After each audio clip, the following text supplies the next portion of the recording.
అత్తమ్మలు, అమ్మలు, అక్కలు, చెల్లెళ్ళు అందరికీ పేరు పేరున శిరసు వంచిన నమస్కారం చేస్తున్నాను.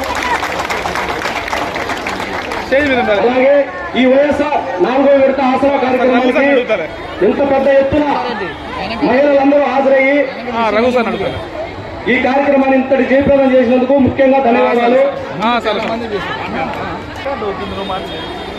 పాదయాత్ర చేస్తూ మహిళలు, పేద ప్రజలు, రైతులు అందరూ పడుతున్నటువంటి కష్టాలను అప్పట్లో